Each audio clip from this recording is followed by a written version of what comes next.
साध संगत जी, प्रेम से कहना धन निरंकार जी। स्वागत है आप सभी का आपके ही चैनल पर। हाजिर हूँ मैं आप सभी के लिए एक नई साखी लेकर। तो चलिए आज की साखी सुनते हैं। साध संगत जी, बहुत पुराने समय की बात है। एक नगर में एक नाई रहता था। वो राजा के यहाँ नौकरी करता था।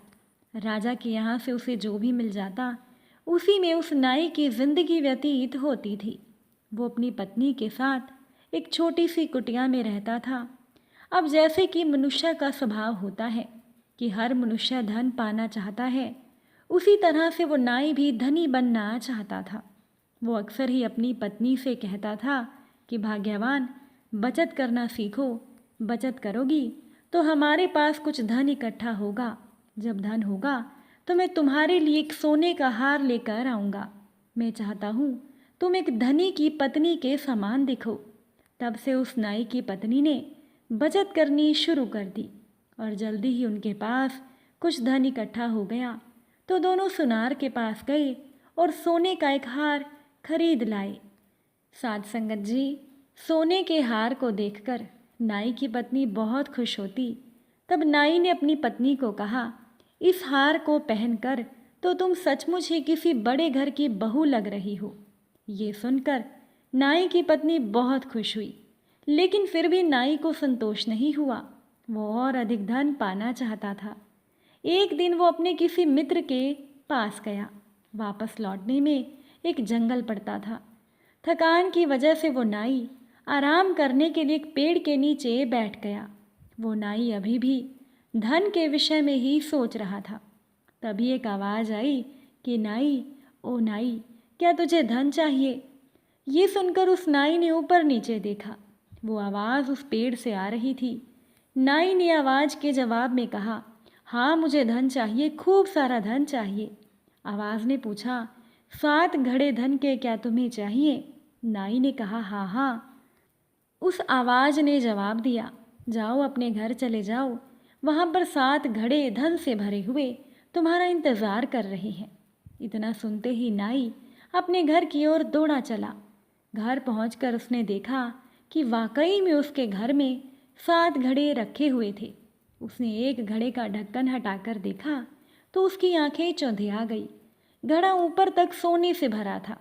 वो खुशी में चिल्लाने लगा, भाग्यवान, जल्दी आ। नाई की पत्नी जल्दी ही उस कमरे में आई जिसमें सोने के घड़े रखे थे। नाई ने पत्नी से कहा, ये देख हम अमीर हो गए, 7-7 घड़े सोने से भरे, ये सब हमारे हैं। नाई की पत्नी खुशी के कारण नाचने लगी। नाई की पत्नी फुर्ती से एक एक घड़े का ढक्कन हटाकर देखने लगी। साथ ही साथ वो गिनती करती जा रही थी। जैसे ही नाई की पत्नी ने 7वें घड़े का ढक्कन हटाया तो देखा कि 7वां घड़ा आधा खाली था। नाई की पत्नी ने कहा कि इसका आधा धन कहाँ चला गया? ये सुनकर नाई को बड़ी हैरानी हुई। फिर कुछ देर सोचने के बाद वो बोला कि भाग्यवान, लगता है ये ऐसे ही हमारे घर आया है। अब हमें ये चिंता करनी चाहिए ये 7वां घड़ा कैसे भरेगा। तुम एक काम करो, अब और ज़्यादा खर्च में कमी कर दो। खाने पीने पर हम ज़्यादा खर्च करने लगे हैं और अपने गहने भी मुझे दे दो।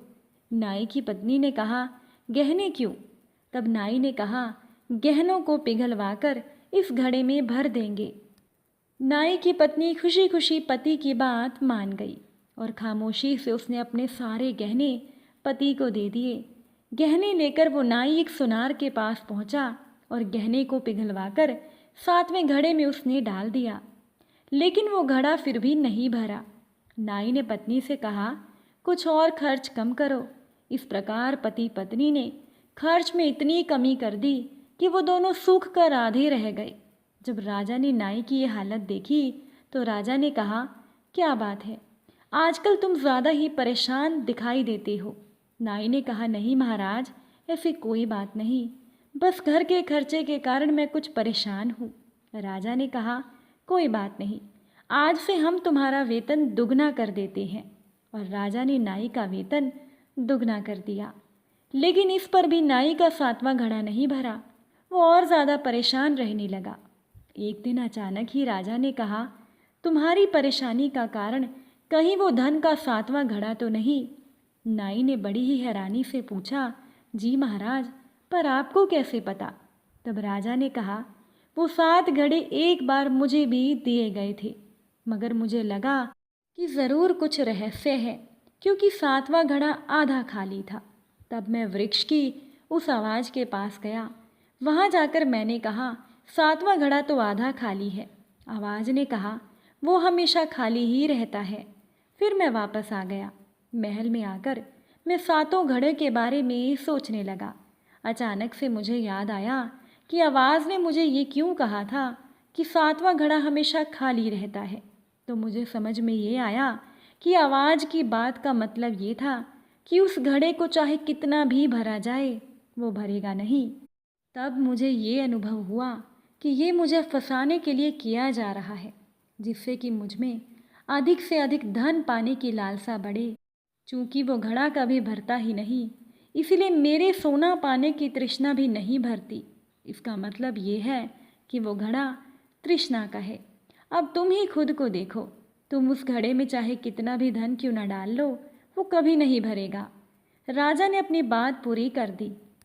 नाई ने कहा, महाराज, तब तो वो 7वां घड़ा भरा ही नहीं जा सकता। राजा ने कहा, बिल्कुल सही, इसमें तो कोई संदेह ही नहीं है। अब तुम ज़्यादा देर ना करो। ज़्यादा देर करने से पहले उन 7 घड़ों को वापस कर दो। नाई ने कहा, मगर कैसे महाराज? तब राजा ने कहा, तुम फिर से उसी वृक्ष के नीचे जाओ और आवाज़ से घड़ों को वापस लेने को कहो। जिस तरह से वो घड़े मेरे पास से चले गए, तुम्हारे पास से भी चले जाएंगे।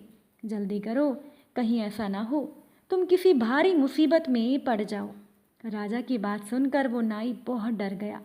वो तुरंत जंगल में उस पेड़ की ओर भागा और वहाँ पेड़ के नीचे जाकर उसने उस आवाज़ से 7 घड़े वापस लेने को कहा। आवाज़ ने कहा, ठीक है, वो घड़े मैं तुमसे वापस ले लूँगी। आवाज़ ने आश्वस्त होकर कहा। तो नाई वापस घर लौट आया। उसने घर आकर देखा तो उसकी पत्नी रो रही थी। 7 घड़े गायब थे, साथ ही साथ उसकी मेहनत का धन भी, जो उन्होंने 7वें घड़े में डाला था। लेकिन अब रोने से क्या फ़ायदा होना था? नाई की तृष्णा ने उसकी मेहनत भी मिट्टी में मिला दी थी। इसीलिए तो साथ संगत जी, बड़ों का कहना सच ही है कि तृष्णा या चाहत इतनी ही होनी चाहिए कि पाँव या सर उससे बाहर ना निकले। इस साखी से हमें यही सीख मिलती है कि अधिक तृष्णा मनुष्य को व्याकुल कर देती है, और एक दिन ऐसा भी आता है जब मनुष्य उसी तृष्णा के हाथों अपनी जान गंवा देता है। इसलिए अच्छा यही है कि मनुष्य को किसी भी वस्तु की इतनी चाह रखनी चाहिए जिससे कि उसे अपनी जान ना गंवानी पड़े।